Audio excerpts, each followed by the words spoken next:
Unfortunately माझ्या लग्नाच्या आधीच उमेशचे आई बाबा एक्सपायर झाले होते. सो माझा सासू सासऱ्यांबरोबरचा सहवासच नाही. म्हणजे ऑफकोर्स ते मला ओळखत होते खूप वर्ष. आई सुद्धा ओळखत होती आणि बाबा सुद्धा ओळखत होते. बाबा किंबहुना बाबांबरोबर मला जास्त वेळ घालवता आला, कारण उमेशचे बाबा आमच्या लग्नाच्या लिटरली 2 महिने आधी गेले.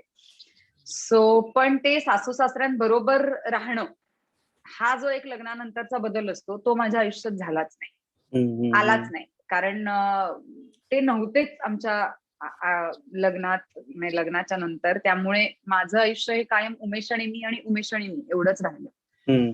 सो बऱ्याच मुलींना लग्नानंतर जे वेगळे अनुभव येतात ते बिकॉज आपण 25 वर्ष आई बाबांबरोबर ऍडजस्ट करतो आणि सडनली आपण एका मुलाच्या ज्याच्या आपण प्रेमात आहोत त्याच्या आई बाबांबरोबर आपल्याला ऍडजस्ट करून राहायला लागतं. पण मला असंही वाटतं की मी अशा कुटुंबामधनं आले की मला एकटं राहण्याची सवय नाहीये. एज आय सेड, आम्ही कायम चौघं राहिलोय.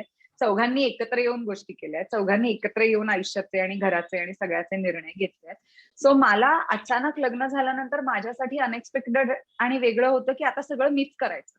आतापर्यंत आईला मदत करणं वेगळं असतं आणि आता सगळं तुम्हालाच करायचंय. म्हणजे मी घराला रंग कोणता लावू पासून मीच ठरवायचं, फर्निचर कोणतं घ्यायचं हे पण मीच ठरवायचं, पासून भाजी काय करायची ही पण मीच ठरवायची, आज लोक येणार आहेत तर मी काय जेवायला करायचं हे पण मीच ठरवायचं.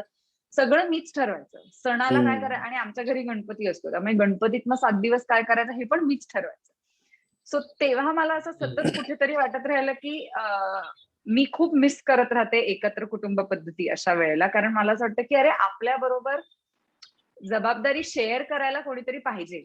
म्हणजे उमेश कितीही असला तरी कोणीतरी मोठं माणूस पाहिजे जे तुम्हाला सांगेल. आणि मला त्याचा अडसर नाही होत. मला असं वाटतं की मतभेद असू शकतात आणि ते कोणत्याही 2 व्यक्तींमध्ये असू शकतात.